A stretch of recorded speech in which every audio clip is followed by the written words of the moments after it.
The morning they read the decree, the chamber smelled of incense and certainty. That is the thing I remember most, 18 months on. Not the words themselves, not Archdocent Varath Soel's voice threading the air above 600 tiers of robed observers. The smell. The Cathani burned a specific resin at every session of consequence, something their biologists had calibrated to induce calm in all 14 member species simultaneously.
My hands were always slightly steadier than I wanted them to be when I needed to feel anger. They read the decree at the fourth bell of the Conclave's high session, which is the hour of irrevocable instruments. The Cathani have a word for this hour, untranslatable, but the closest rendering is, the moment beyond which a thing cannot be unsaid. It was a deliberate choice. Everything the doctrinal conclave did was a deliberate choice. That was the whole architecture of their power. Precision, layering, the slow accumulation of legitimacy across 200 years of sessions and subsessions and ratified supplements. The decree of permanent exclusion ran to 47 pages. I was permitted to remain in the chamber for the reading because I had not yet been formally notified of the decree's passage. There was a procedural gap of 11 minutes between ratification and official notification, a gap so small the conclave's own protocol officers had never bothered to close it. So I sat in the human delegation seat on the 43rd tier, and I listened to Archdocent Soel read all 47 pages in the formal Cathani court register, and I breathed the calm incense and kept my hands folded on the table. The 47 pages said this, stripped of their liturgical casing. Earth and its representatives had been found doctrinally unverifiable. The human civilization had submitted to 17 independent verification proceedings over the course of 40 years, and had satisfied the criterion for doctrinal classification in none of them. The conclave had been patient. The conclave had been thorough. The conclave now found, by a vote of 412 to 9, that the human seat was void in perpetuity, that Earth possessed no standing before any instrument of the Cathani doctrinal body, and that the 43rd tier, Section 7, Position 4, the seat I was sitting in, was henceforth designated an empty position, reserved for no civilization, held by no one. Soel read all of it in 41 minutes. He has a precise voice, even for a Cathani elder, the kind of voice that has spent decades shaping declarations into the permanent record and knows exactly how each syllable lands. He did not look at me once. I waited until the 11th minute after notification, until the procedural gap had fully closed and I was officially, on the record, a person without standing in this chamber. And then I stood, gathered my case, and walked out. The case held one document. I had not opened it. I would need it in 18 months. I want to be honest about what those 18 months were.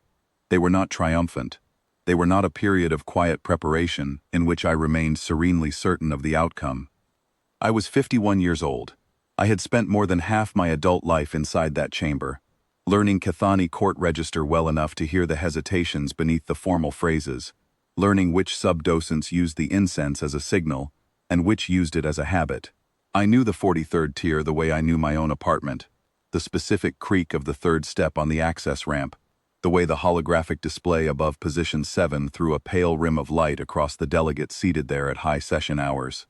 I had given 23 years to that seat, and the decree of permanent exclusion had 58 words specifically about position 4 on the 43rd tier, and all 58 of them said it was not mine anymore.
I am going to tell you I went home, sat with it for 3 days, and then went back to work.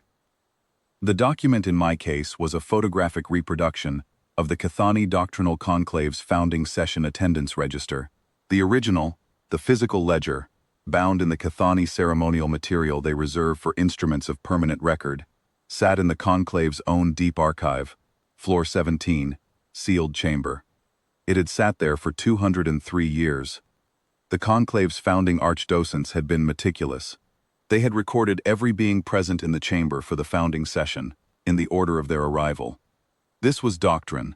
Presence at origin conferred a specific status under the persistence clause of Article 1, Section 0, the oldest text in the entire Cathani constitutional corpus. Article 1, Section 0.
It said, in the court register of an older and apparently more careful generation of archdocents, that any civilization whose representative was present and logged in the founding session attendance record held doctrinal standing in perpetuity, irrespective of any subsequent instrument, decree, or finding.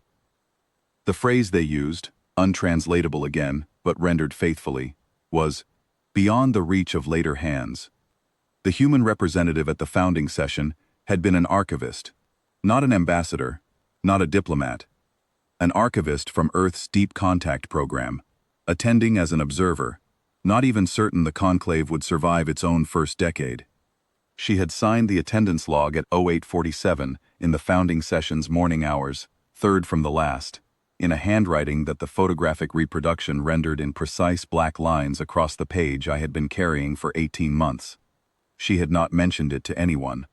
Not in her reports home, not in any filing I could find. She had signed a log at a founding session of what seemed, at the time, a minor doctrinal administrative body, and gone home, and apparently decided it was not worth noting. Her name was Selah Marsh. She died 41 years before the decree of permanent exclusion. I walked back into the Cathani doctrinal conclave on a morning that also smelled of incense. The high session was already in progress, a ratification proceeding for a new sub-doctrine on navigational sanctification, nothing that concerned Earth's interests. The chamber was nearly full. 600 tiers of delegates, clerks, and protocol officers, all of them already past me in their attention, already deep in the day's work. Position 4 on the 43rd tier had a ceremonial cord across it.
I unclipped it, folded it, placed it on the step beside the access ramp, and sat down. I placed the document on the table. Then I folded my hands and looked at the central dais. The session stopped in the way that large bodies stop when something has happened that the procedure does not have a category for. Not all at once, tier by tier, delegate by delegate, until the archdocent currently presiding, not Soel, a junior docent named Verith Keln, was standing at the dais in complete silence, with 412 pairs of alien eyes waiting for him to do something.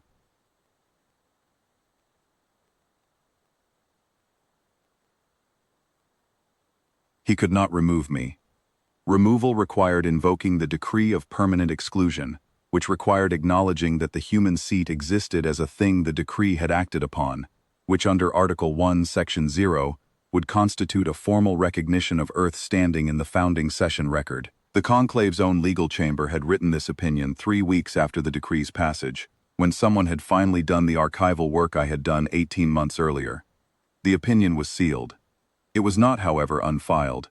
I had a copy of that too, tucked behind the reproduction of Sella Marsh's signature. Verith Keln looked at me across 400 tiers of silence. I said nothing. What he did next was the only thing he could do. He called the founding archivist, the officer whose sole function is the maintenance of the Conclave's oldest records, and he asked her to read the founding session attendance log into the permanent record of the current session. She stood. She was very old, even by Cathani standards, and she had the kind of stillness that comes from decades of tending things that cannot be changed.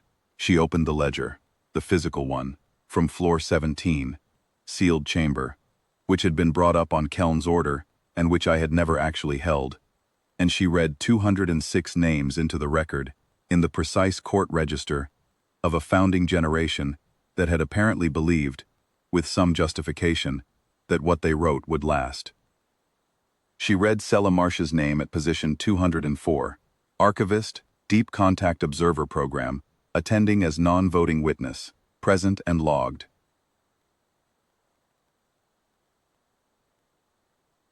The chamber did not panic. That is not how the Cathani expressed the thing they were feeling. What they did was go very quiet in a particular way. A quality of silence with weight in it. The silence of a body that has just understood the shape of what it cannot undo.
The Cathani Doctrinal Conclave has not formally designated Position 4 on the 43rd tier an empty position since that morning. It has also not formally invited Earth to return. There are things that do not require an invitation.